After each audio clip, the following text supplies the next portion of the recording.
do Concílio Vaticano II. Se seguiu o quê? Está incompleto. Se seguiu o quê? A reforma litúrgica. Não, se seguiu a hermenêutica da continuidade.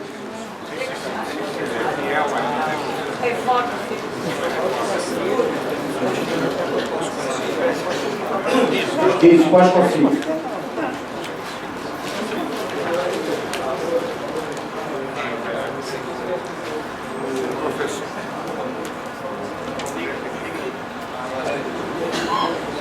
O professor Dematei responderá em italiano. Ele convida a falar português perfeitamente, mas fica mais fácil responder em italiano.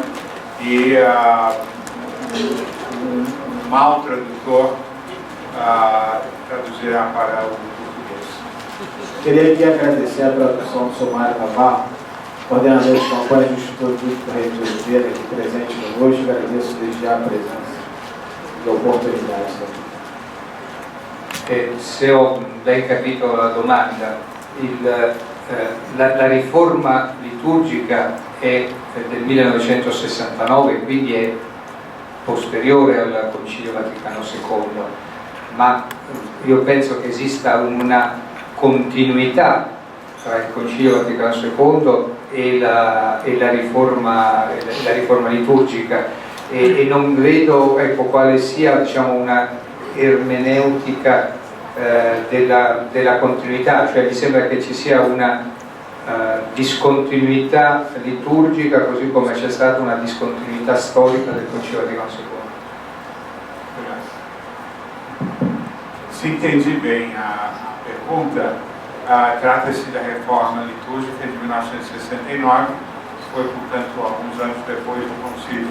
Eu não vejo bem como se possa aplicar conceitos de hermenêutica da continuidade, tendo em vista que a reforma litúrgica foi uma descontinuidade com relação à tradição litúrgica da Igreja.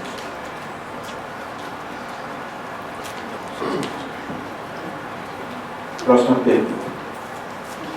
Professor, o senhor observou que a revolução do concílio se deu sobretudo na linguagem, mais do que no conteúdo.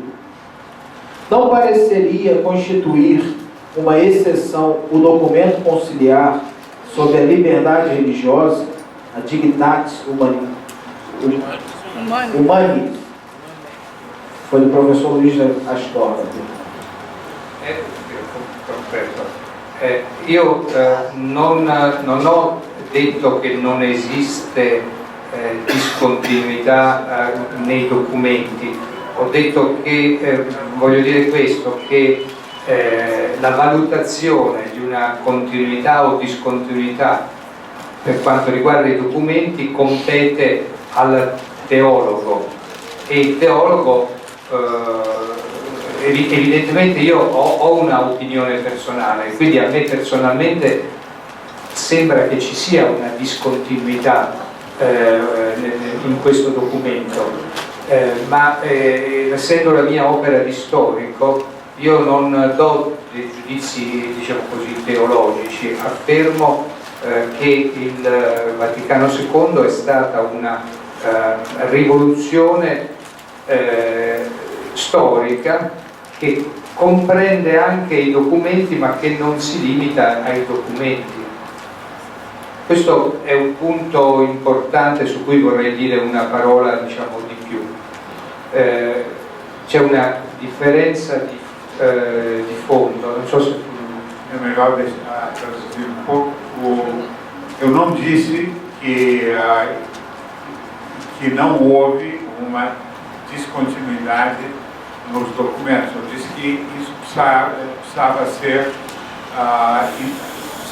analisado e interpretado pelos teólogos. Eu sou um historiador.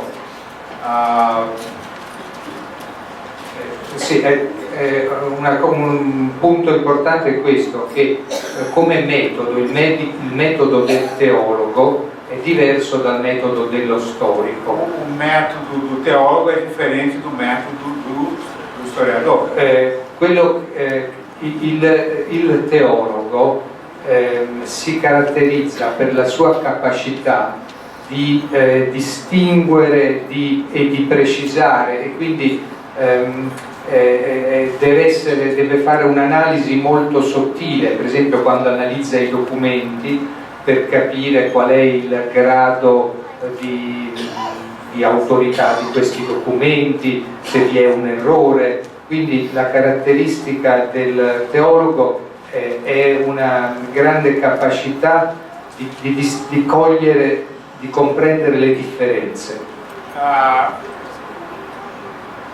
O teólogo precisa distinguir e precisar, precisa com muita sutileza analisar os documentos, etc. O papel do historiador è differente. Sì, per esempio ci sono alcuni teologi come Monsignor Gherardini, come l'Abbé Glaise, come il dottor Arnaldo da Silveira, che stanno facendo un'opera di distinzione molto accurata in questo senso.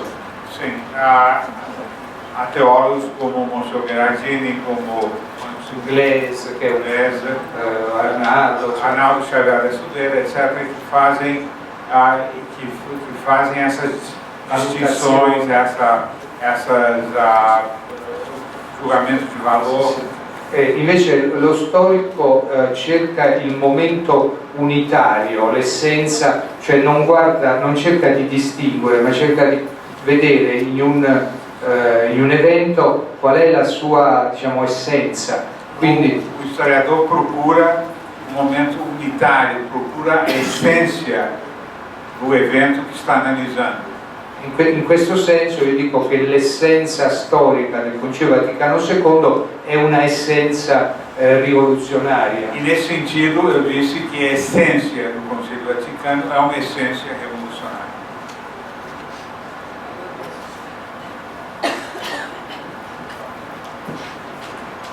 Próxima pergunta. Fernando de la Riva. Acredito que se trata na época do concílio, né?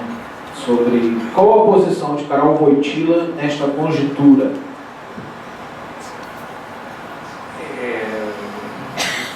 Il cardinale Wojtyła ha partecipato alla elaborazione di alcuni documenti. Nel mio libro, diciamo, ne parlo. Per esempio si è interessato sia del problema della Gaudium et Spes che della Dignitatis Humanae. Sarebbe molto interessante conoscere però dagli archivi polacchi, diciamo, dei documenti più approfonditi riguardo, diciamo, a quella che è stata la posizione del cardinale Wojtyła, perché quello che io conosco sono solo i suoi interventi ufficiali, dei documenti ufficiali, ma probabilmente esiste un aspetto ancora sconosciuto che sarebbe interessante da valutare. Eu falo no livro da participação do cardeal Wojtyła na elaboração de documentos conciliares, como, por exemplo, o Gaudium et Spes, Dignitatis Humanae, etc. Seria interessante examinar nos arquivos poloneses outros aspectos da participação do cardeal Wojtyła.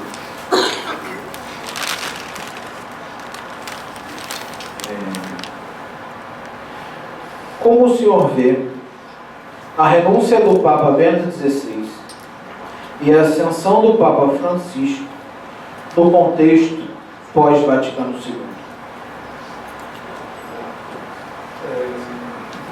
Per quanto riguarda, diciamo, il primo punto, io credo che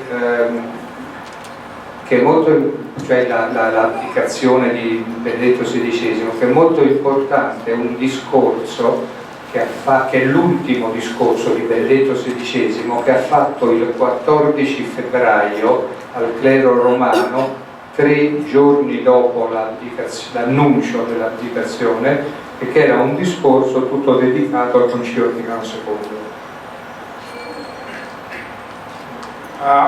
Com relação ao primeiro ponto, eu queria chamar a atenção para o último discurso que o Papa Bento XVI fez no dia 14 de fevereiro, alguns dias depois da renúncia, ao clero romano. Todo esse discurso dedicado ao Concilio Vaticano. Questo discorso è la confessione del fallimento dell'ermeneutica della continuità. É a confissão da falência da hermenêutica da continuidade. Perché Benedetto XVI dice che ammette l'esistenza di una crisi della Chiesa collegata con il Concilio Vaticano II, ma sostiene che la causa è la sostituzione di un concilio virtuale, che era quello dei media, dei teologi, al concilio reale dei padri conciliari. Ele admite nesse discurso a crise na Igreja relacionada com o Concílio Vaticano II, mas afirma que houve uma substituição ao concílio dos documentos, etc., o concílio que houve. Esse concílio foi substituído por um concílio virtual da mídia, etc. Il fatto è che egli ammette che il concilio virtuale ha vinto, gagnò il concilio virtuale, e il problema è che il concilio virtuale non è stato meno reale del concilio dei documenti, fa parte della medesima realtà storica. Ele admite que o concílio virtual ganhou. O problema é que o concílio virtual é uma realidade tão real quanto o concílio propriamente da reunião dos bispos, etc. Isso, Sua Santidade não parece reconhecer. Esattamente. E io credo che una delle cause della sua rinunzia sia anche questo fallimento, perché il giovane cardinale Ratzinger ha partecipato al concilio e il Papa Benedetto XVI ha cercato di risolvere i problemi del post concilio con l'ermeneutica della continuità, però è fallita questo tentativo, è fracassato, e quindi io credo che questo ha contribuito alla sua abdicazione, cioè la sua abdicazione è anche il sintomo del fallimento dell'ermeneutica della continuità. Eu creio que a sua renúncia tem que ver com esse fracasso da hermenêutica da continuidade. E a renúncia, portanto, é uma consequência desse fracasso.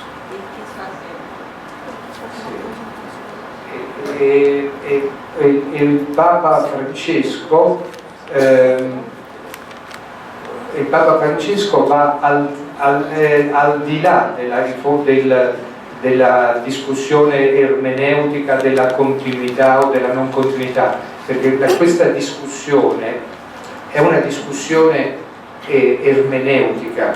L'ermeneutica è l'interpretazione dei fatti, e a Papa Francesco non interessa il dibattito teologico o ermeneutico, interessano i fatti e vuole dimostrare di realizzare il Concilio Vaticano II nei fatti. O Papa Francisco vai além da discussão hermenêutica. A discussão hermenêutica é a interpretação dos fatos. A ele não parece interessar muito a interpretação, mas o que interessa são fatos concretos.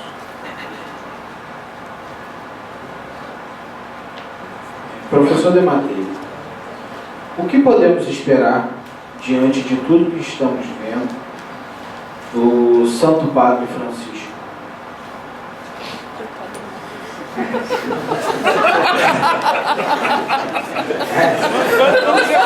Eu só não falei o nome porque são 1, 2, 3, 4 perguntas com o mesmo. Só 4? Per me diciamo, Papa Francesco è ancora circondato da un alone di mistero, un mistero che avvolge il conclave. C'è un primo mistero riguarda l'abdicazione di Benedetto XVI, perché noi ancora oggi non sappiamo qual è la vera, si sentono molte supposizioni, ma nessuno può dire con certezza qual è la causa dell'abdicazione di Papa Francesco, di Papa Benedetto, quindi questo è un primo mistero. Bom, o Papa Francisco, perdão, o senhor começou a dizer que ele está circundado de uma aura de mistério. E o primeiro mistério é a renúncia, a abdicação do Papa Bento. Qual a causa dessa renúncia? Questo è il primo mistero. Un secondo mistero è quello che è accaduto, cosa è successo nel conclave, cioè come è stato eletto Papa Francesco, perché ci sono ciò che è successo in conclave è coperto da segreto, però ci sono degli elementi che fanno pensare che ci sono stati dei problemi dentro il conclave e che c'è un secondo mistero riguardo al conclave. O segundo mistério é o que aconteceu dentro do conclave. Tem-se um pouco a impressão de que aconteceu algo de misterioso no conclave. Il terzo mistero è quello che riguarda quello che va a fare, quello che è il programma di Papa Francesco. Per quanto riguarda questo ultimo punto, cioè quello che riguarda il futuro, io credo che che un punto di fondo è che noi siamo abituati a giudicare da un punto di vista dottrinale o teologico, mentre Papa Francesco è un uomo pragmatico che non è interessato al problema teologico. O terceiro mistério é com relação ao programa dele. Nós estamos acostumados a analisar as coisas do ponto de vista doutrinário, teológico, etc. O Papa Francisco não parece, é um homem prático, que não parece muito interessado em analisar as coisas desse ponto de vista. E per capire, diciamo, quello che può succedere, forse bisognerebbe leggere le pagine che il professor Plinio Correa de Oliveira ha dedicato alla quarta rivoluzione nella Chiesa. Para entender melhor esse problema, talvez valha a pena ler o que o professor Plinio Correa de Oliveira escreveu a respeito da quarta revolução dentro da igreja.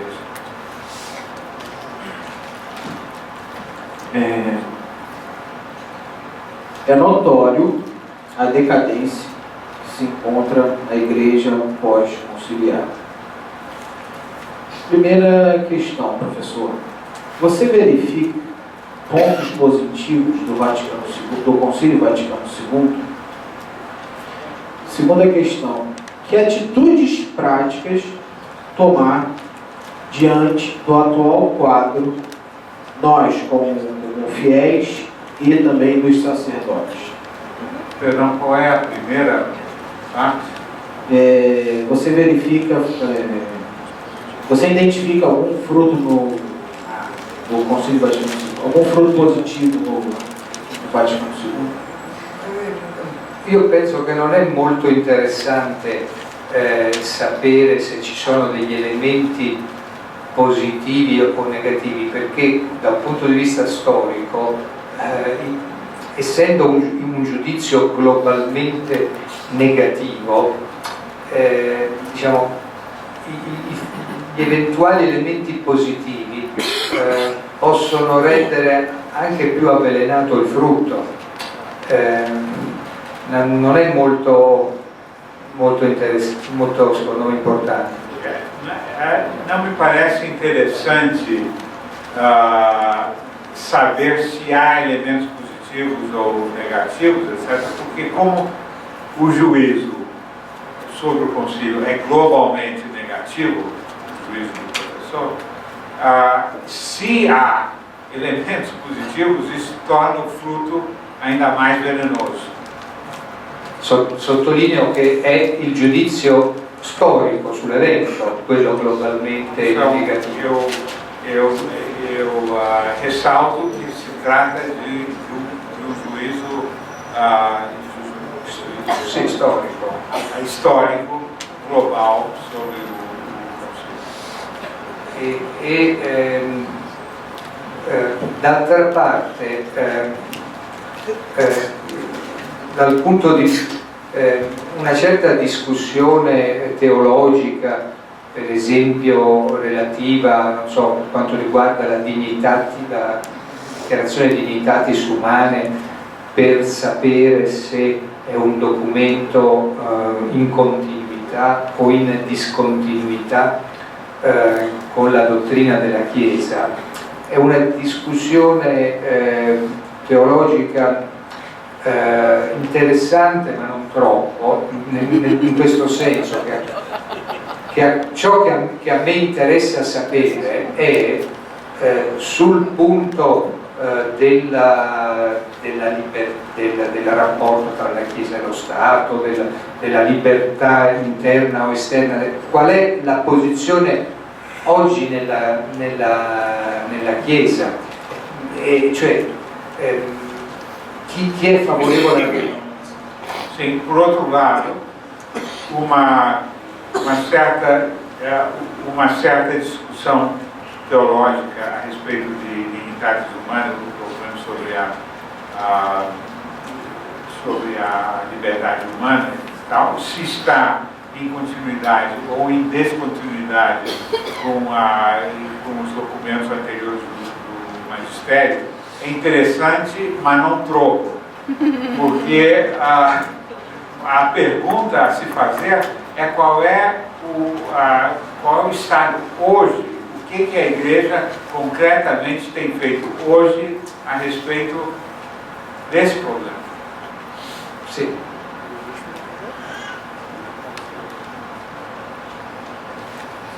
Professor Dematri, o senhor fala que Dom Helder Câmara foi uma eminência par durante o concílio, exercendo um papel fundamental na coalizão da ala progressista. O senhor sabe de alguma ligação de Dom Helder ou desse grupo com o Serviço Secreto Comunista, a própria KGB? E tem mais uma dentro desse contexto, o grupo progressista se alinhou de que maneira com a maçonaria? Houve algum tipo de alinhamento entre eles? Lo storico si basa sui documenti e documenti che io ho consultato, ma sono dei documenti, io non ho potuto consultare tutti i documenti, per esempio non ho potuto consultare i documenti dei servizi segreti dell'estero, ma quel che è certo è che il KGB ha finanziato in Roma dei centri di organizzazione progressista che diffondevano le idee di Suenens e Camera, quindi a me non risulta un finanziamento diretto a loro, ma rinunzia a un finanziamento a questo centro, per esempio IDOC, che era quello che moltiplicava le loro idee. O historiador se baseia nos documentos. Eu não pude consultar os documentos dos serviços secretos do leste. O que é certo é que a KGB financiou organizações em Roma, no Ocidente, que promoveram essas ideias defendidas por Dom Helder Câmara. Por exemplo, uma organização chamada IDOC. E per quanto riguarda la massoneria, è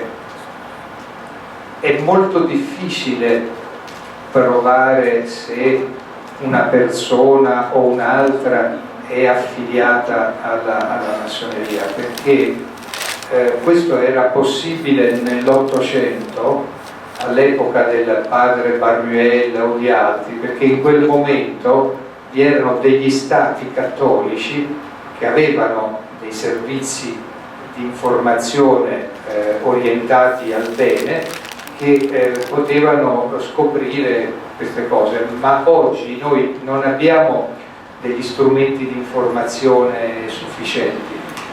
Quanto à questão da maçonaria, é muito difícil provar se uma pessoa ou outra faz parte de organizações secretas, etc. No século XIX era mais fácil, existiam governos que ainda tinham uma posição mais favorável à igreja, que forneciam documentação. Por exemplo, o padre Barruel escreveu muito sobre isso. Hoje em dia não é possível. Sì, perché per un esempio quando fu scoperta la congiura degli Illuminati di Baviera, c'era un regno di Baviera cattolico che scoprì le carte e le pubblicò. Quando foi descoberta a conspiração dos Iluminados na Baviera, havia um rei católico que, enfim, cuja polícia pegou os documentos e revelou. Oggi al contrario sono gli stessi servizi segreti delle grandi potenze che fanno parte essi stessi, diciamo, della organizzazione sovversiva internazionale. Hoje, na realidade, são os serviços secretos das próprias grandes potências que fazem parte dessas conspirações internazionali. Quindi, in conclusione, non è possibile dire se Caio o fulano è massone, però è quello che è possibile dire se la mentalità, la cultura e il linguaggio sono massonici, indipendentemente dal fatto che è affiliato o no. Conclusão, o problema não é tanto saber se fulano ou ciclano é maçom, mas se as ideias dele, o que ele está fazendo, etc., estão de acordo com as ideias promovidas pela maçonaria e pela sociedade secreta. Professor, qual a diferença entre a situação de Pio XII durante o nazismo e a de João XXIII quanto ao comunismo, no que se refere à omissão e conveniência? Conivência. Perdão.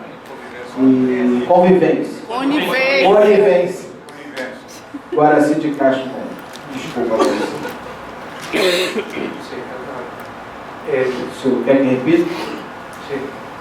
Ma una certa ostpolitica della Chiesa fu cominciata già sotto il pontificato di Pio XI, perché oggi l'apertura degli archivi della Santa Sede degli anni 20 e degli anni 30 fa vedere che Pio X aveva una qualche illusione di miglioramento del comunismo. uma certa Ostpolitik, a política com leste, já existia na época de Pio XI, antecessor de Pio XII. E nos arquivos secretos do Vaticano, referentes aos anos 20 e 30, se vê uma certa ilusão que Pio XI tinha a respeito da possibilidade do comunismo melhorar.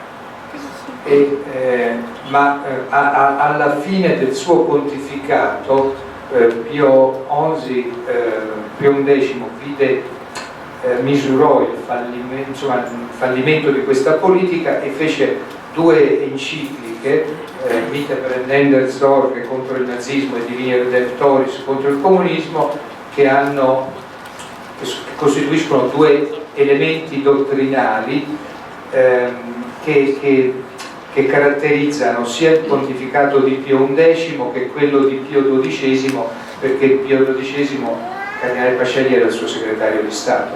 Sim, no fim de seu pontificado, Pio XI se deu conta de que essa política não funcionava, tanto com o comunismo quanto com o nazismo. Escreveu dois documentos muito importantes, primeiro contra o nazismo, Vita prendendo Sorge, e o contra o comunismo, Divini Redemptoris. Divini Redemptoris. E nesse sentido, o Pio XII está intimamente relacionado com esses documentos e que informaram também no seu pontificado que ele era secretário de Estado de Pio XI. Al contrario, Giovanni XXIII non ha fatto nessun documento di condanna del comunismo, ma eventualmente dei documenti come l'enciclica Pacem in Terris che oggi si rivelano, cioè mostrano oggi più di ieri la loro, diciamo, ambiguità, la loro equivocità. Por sua parte, João XXIII não fez nenhum documento de condenação ao comunismo.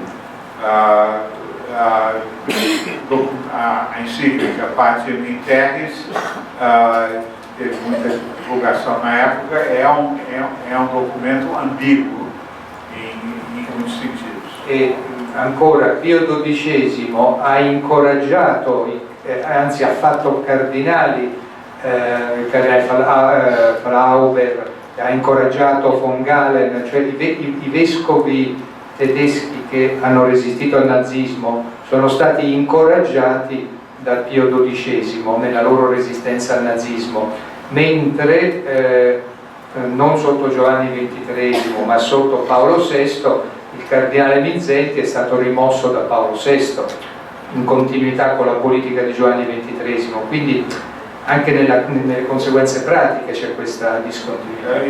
Pio XII prestigiou prelados que estavam lutando contra o nazismo, como o cardeal von Galen, e enquanto que no caso concreto dos sucessores dele, por exemplo, o cardeal Minzenti foi retirado pelo Papa Paulo VI, que foi um continuador da política de João XXIII.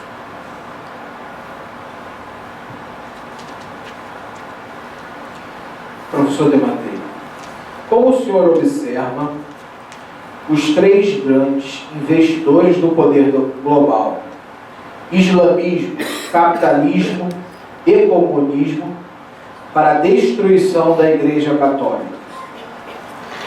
Islamismo, satanismo... Islamismo, capitalismo e comunismo, para a destruição da Igreja. Eu quero dizer que o satanismo também é um fator, não é? Sim.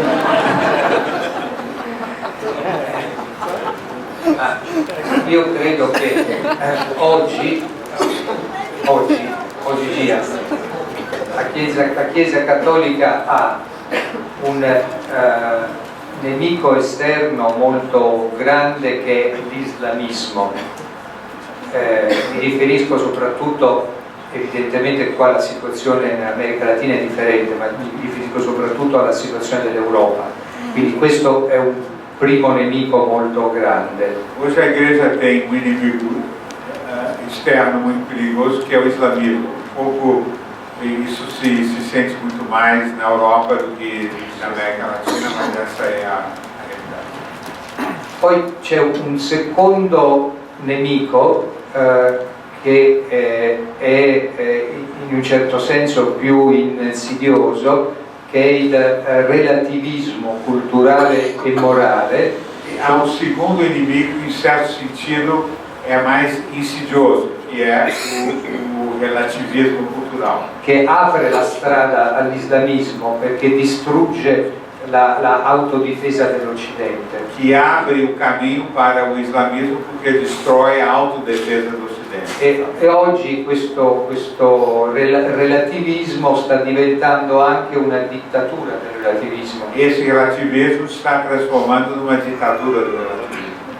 Ma c'è un terzo nemico che è ancora più insidioso, Mas há um terceiro inimigo que é ainda mais insidioso, che è il progressismo interno alla Chiesa, il modernismo interno alla que Chiesa. é o progressismo interno. Na igreja, o progressismo.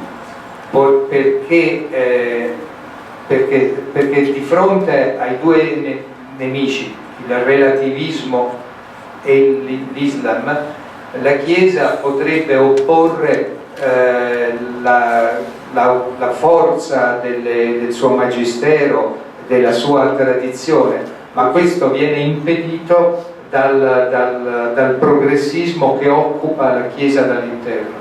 Porque frente aos dois primeiros inimigos, o relativismo, que abre as portas do islamismo, etc., a igreja poderia manifestar toda a sua força doutrinária, etc. No entanto, o inimigo interno impede que isso aconteça.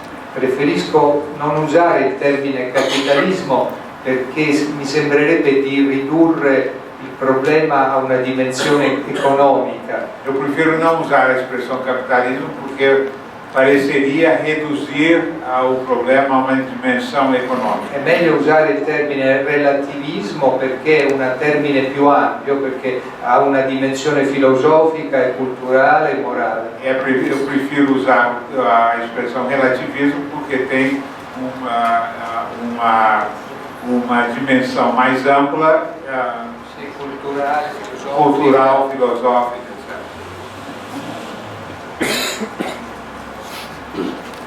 Professor, nesta semana, os bispos da Holanda foram a Roma para a visita ad limina.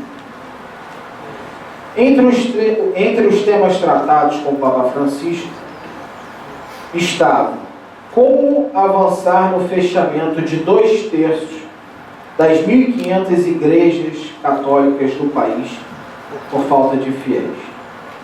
Nesse encontro, o Papa diz aos bispos holandeses que o concílio foi implementado somente pela metade. Metade do trabalho ainda está por ser feito. Em vista do resultado conhecido da metade já aplicada, o que o senhor acha que aconteceria se a outra metade, que ainda falta, fosse posta in pratica? Cruz credo. Mi sembra che quello che è successo in Olanda è molto simbolico, perché l'Olanda con il Belgio sono stati i due motori della rivoluzione conciliare. É muito importante o que acontece na Holanda, porque a Holanda e a Bélgica foram os dois motores da rivoluzione culturale, da rivoluzione conciliare. Così come è stata, a mio parere, simbolica la violazione, la profanazione della tomba del cardinale Suenens 2 anni fa da parte del governo belga. Como foi simbólica a profanação por parte do governo belga do túmulo do cardeal Suenens. Il governo belga era l'espressione di quel laicismo che che il cardinale Suenens pensava con cui il cardinale Suenens cercava la conciliazione. O governo belga é o símbolo desse, enfim, de um governo com o qual um governo laicista, etc., com o qual o cardeal Suenens achava que se podia chegar a uma conciliação. E quindi è chiaro che la perseveranza nell'errore non è umana ma è diabolica, e c'è qualche cosa di diabolico non solo come modo di dire, ma forse di realmente diabolico nel perseverare in certi errori che forse 50 anni fa erano solo errori sul piano naturale, ma che oggi sembrano diventare errori sul piano preternaturale. Perseverar no erro é diabólico, e querer continuar a fazer coisas que tiveram o efeito que nós conhecemos não se pode deixar de considerar que já entra no campo das coisas diabólicas.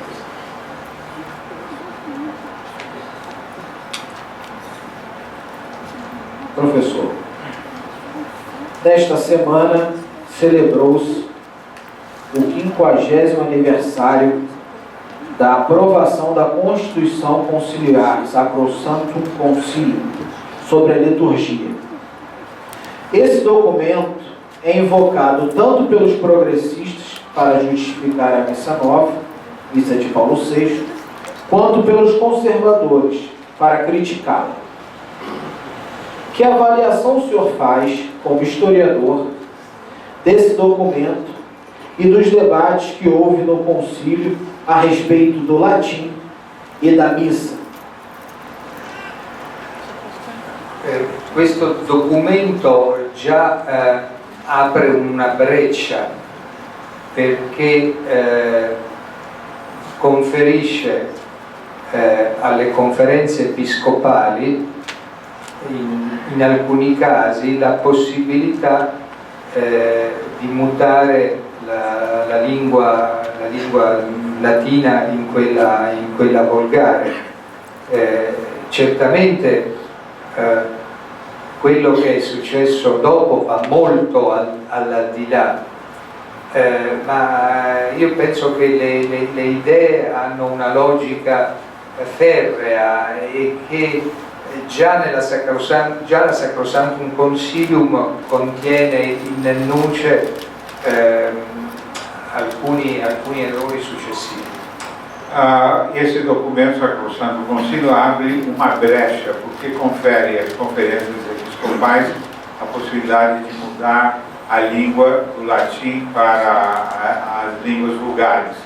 O que aconteceu depois, evidentemente, foi muito além do que diz o documento, mas as ideias têm uma lógica férrea, e as ideias lançadas pelo documento Sacrosanctum Concilium tiveram os efeitos que nós vimos depois. Da un punto di vista teologico, il momento di discontinuità è la Costituzione Missale Romanum del 1969, che introduce il Novus Ordo Missae, dal punto di vista teologico. Do ponto de vista teológico, o momento de descontinuidade é a promulgação do documento Missale Romano de 1969, estabelecendo concretamente a Missa Nova. Ma dal punto di vista storico e psicologico, il momento di rottura avviene già tra il 1965 e il 1966, quando in alcuni paesi, compresa l'Italia, viene introdotta come messa ordinaria la messa nella lingua vernacolare. Portanto, do ponto de vista teológico, o professor disse, o momento importante é a promulgação da Missa Nova. Mas, Do ponto de vista histórico e psicológico, o que aconteceu nos anos de 1965 e 66, com a introdução na Itália e em outros países da missa em vernáculo, teve muita importância.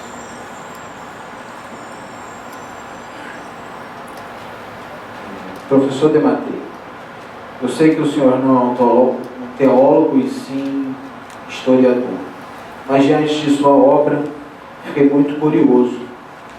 Qual foi a influência das mudanças na missa pelos protestantes? Se houve influência no Sì, ci fu una grande influenza, c'è una celebre fotografia che comprende tutti gli esperti, tutti quelli che hanno collaborato alla redazione del nuovo ordo liturgico e ci sono tutta una serie di personaggi del mondo protestante, compresi alcuni personaggi come i rappresentanti di Taizé, che facevano un po' il ponte tra i cattolici e i protestanti, quindi diciamo l'influenza protestante è storicamente dimostrata. Foi uma grande influência a famosa fotografia de todos aqueles que colaboraram na reforma litúrgica. Nela se veem personagens protestantes importantes, como por exemplo os representantes do convento mosteiro de Taizé, que era uma espécie de elo de ligação entre os protestantes e a igreja. Esses todos tiveram uma influência muito grande na elaboração da nova missa. A exortação Evangelii Gaudium representa uma reatualização daquilo que era o princípio praxeológico do Concílio Vaticano II. Como nos portar ante esta exortação e reagir de que modo?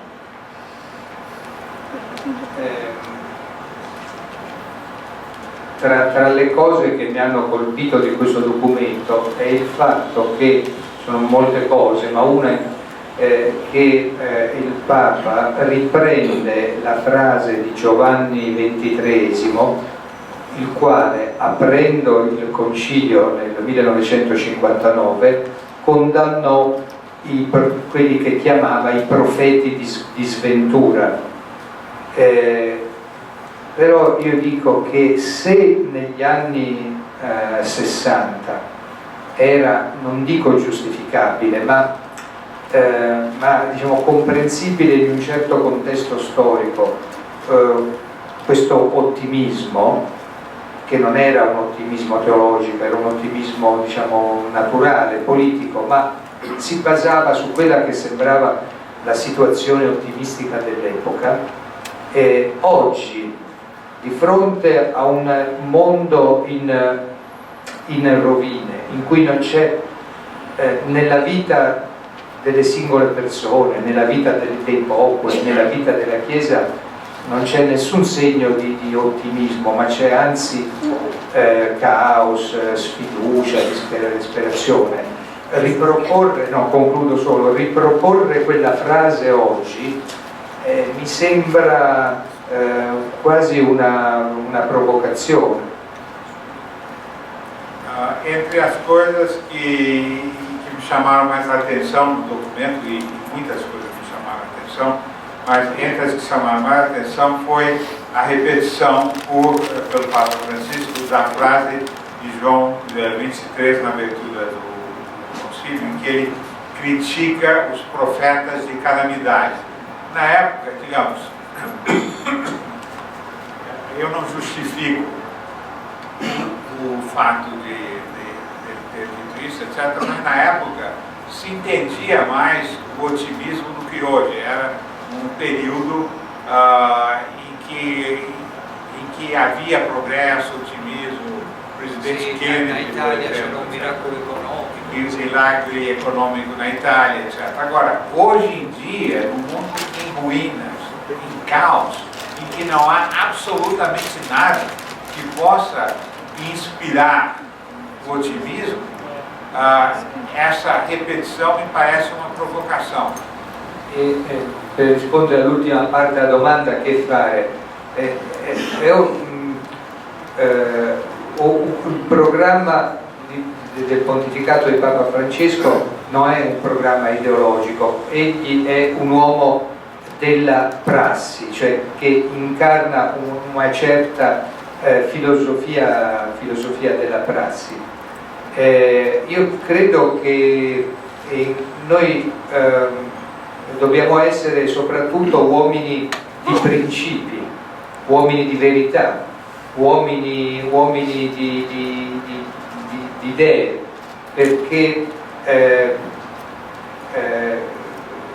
perché diciamo è dalle idee che poi derivano dei comportamenti, non sono, diciamo, i comportamenti, diciamo, a produrre le idee.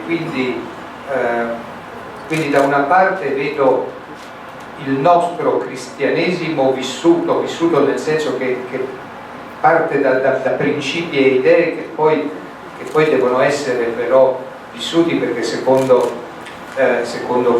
quello che dice il professor De Oliveira, citando una frase di Bourdieu, se non si vive come si pensa, si finisce di pensare come si vive.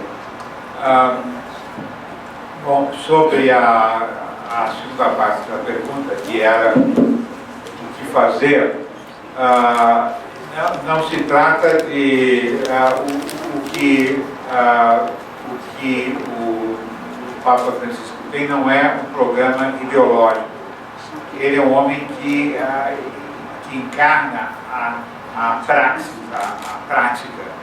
E nós, no entanto, devemos ser homens de princípios, homens de verdade, homens de ideias, porque é das ideias que se derivam os comportamentos e não o contrário, não é dos comportamentos que se derivam as ideias, é das ideias que se derivam os comportamentos. E como afirma o professor Victoré Oliveira em Revolução, citando uma frase de um escritor francês, Paul Bourget, se não se vive como se pensa, se acaba pensando come si vive.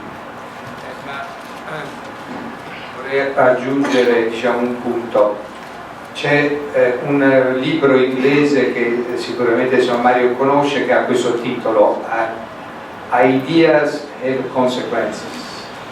No? Le idee hanno conseguenze, no? Questa è molto vero, però vale anche il principio contrario, cioè se è vero che le idee hanno conseguenze sui fatti, è anche vero che i fatti hanno conseguenze sul piano delle idee, cioè i fatti producono idee, quindi sono vera l'una. Allora, cosa significa la seconda cosa? Che per esempio l'atto di rinuncia di Benedetto XVI non è un'idea, è un fatto, ma è un fatto che ha avuto un impatto e può avere un impatto sulle idee molto forte. Ecco, concludo, mi sembra che nella mentalità di Papa Francesco sia la mentalità di chi pensa che i fatti, non che le idee hanno conseguenze, ma che i fatti hanno conseguenze sulle idee. O professor queria esclarecer isso de um ponto. Há um livro americano muito citado na direita americana, Ideas Have Consequences. As ideias têm consequências. Isso, obviamente, é verdade. Mas se é verdade que as ideias têm consequências, os fatos também produzem ideias. Por exemplo, a renúncia de Bento XVI não é uma ideia, é um fato, mas que produz consequências na linha das ideias. Per esempio, in una certa concezione del pontificato. Por exemplo, uma certa concepção do pontificado do Papa Francisco. Sì, sulla linea di un indebolimento dell'autorità pontificia, per esempio. Na linha, por exemplo, de um enfraquecimento da autoridade pontifícia. Bom, vamos para a última pergunta. Professor Dematei, depois do concílio, muitos grupos católicos conservadores disseram que a sé de Pedro está vacante. O que o senhor acha dessa afirmação desses grupos? Io non concordo perché la Chiesa è una società visibile e gerarchica. Nella Chiesa c'è un elemento divino, per cui la Chiesa è sempre ontologicamente perfetta, una, santa, cattolica e apostolica, e c'è un elemento umano per cui gli uomini di Chiesa, anche ai gradi più alti, possono errare sia dal punto di vista dei comportamenti che dal punto di vista delle idee. Oggi viviamo un momento estremamente drammatico e misterioso della Chiesa, perché forse mai come oggi nella storia l'elemento divino e l'elemento umano sembrano allontanarsi l'uno dall'altro. Però io credo che Gesù Cristo, che è il fondatore della Chiesa, tiene misteriosamente insieme questo lato divino e questo lato umano, e che quindi noi dobbiamo mantenere la nostra fedeltà alla Chiesa visibile, al di là di quelle che possono essere le defezioni o i limiti dei suoi rappresentanti.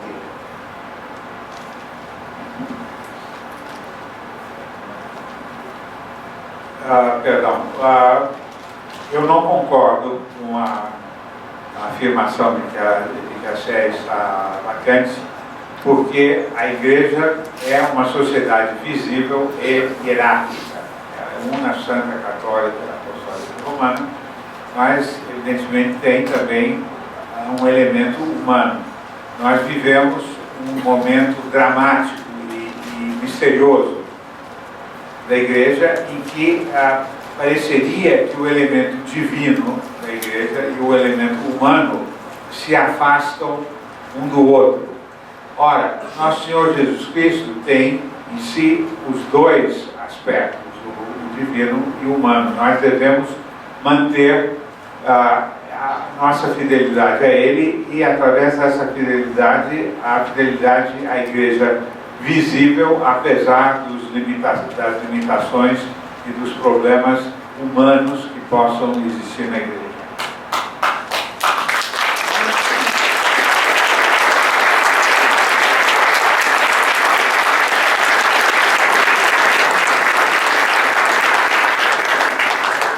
Professor Dematei, diante de todas essas palavras, gostaríamos muito de agradecer a presença do senhor aqui. Houve uma grande união de diversos grupos para que isso tornasse uma realidade. O professor Dematei chegou hoje no Brasil e, de pronto, esteve conosco, veio para essa conferência. Vai estar também em Recife, vai estar também em Brasília, quinta-feira em São Paulo. Então, de qualquer forma, gostaria muito de agradecer todo esse carinho. E agora, nós vamos pedir, professor Dematei, nós vamos fazer um sorteio de 4 livros. Quantos? 3 livros. 3 livros do Concílio Vaticano II, uma história nunca escrita, e 3 livros da Apologia da Tradição. O professor Dematei vai sortear um nome. Gostaria aqui de de chamar a Tereza Maria Frechim, co-editora do Frato Júnior, para entregar o primeiro livro ao primeiro sorteado.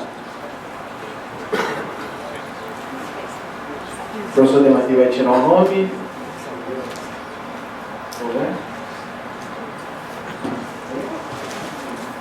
Daniel Alves da Silva. Aí, Daniel. É o primeiro livro aqui na conferência. Gostaríamos de chamar o Rodolfo Loreto, do Instituto Vera Fides, para entregar o segundo livro.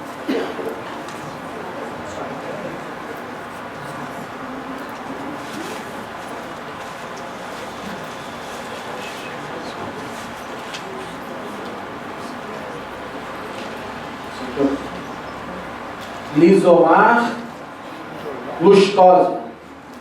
Aí.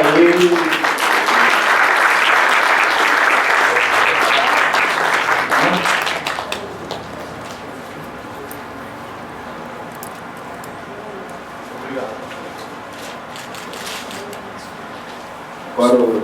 Olha, senhor. Tira só uma foto.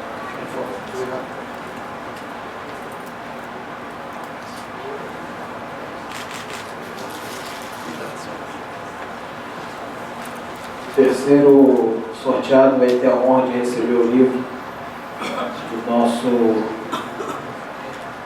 Vossa Alteza Imperial e Real, Príncipe Dom Antônio, por favor, se o senhor vai entregar o terceiro livro. E o terceiro sorteado foi Felipe Novaes de Cler.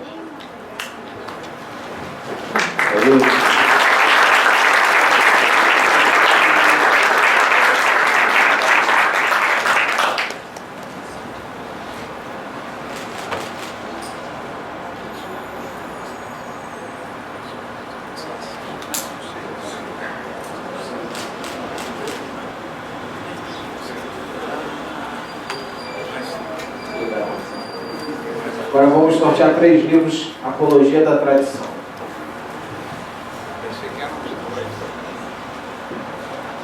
Seu Coutinho, por favor, vamos entregar o Anderson Luiz Figueira de Melo.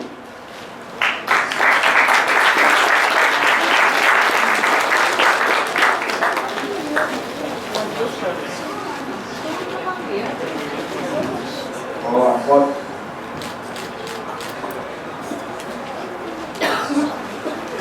Sorteado a receber das mãos do Dr. Mário Navarro. Luiz de Oliveira Gonçalves Júnior. Luiz de Oliveira Gonçalves Júnior. Perdeu.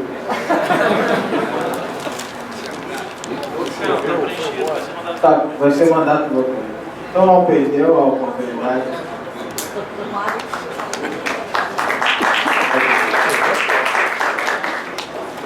Último nome.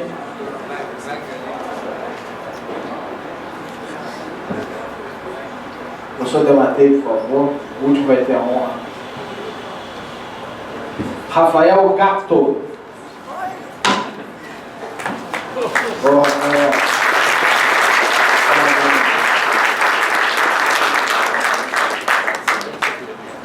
Bom, os sorteados, por favor, dirigir a mesa, que o professor vai dar um autógrafo. E agora nós vamos seguir com o nosso coffee break. Todos estão convidados. Obrigado por terem ficado até essa hora. E, mais uma vez, todos os organizadores agradecem a presença. Muito obrigado e boa noite.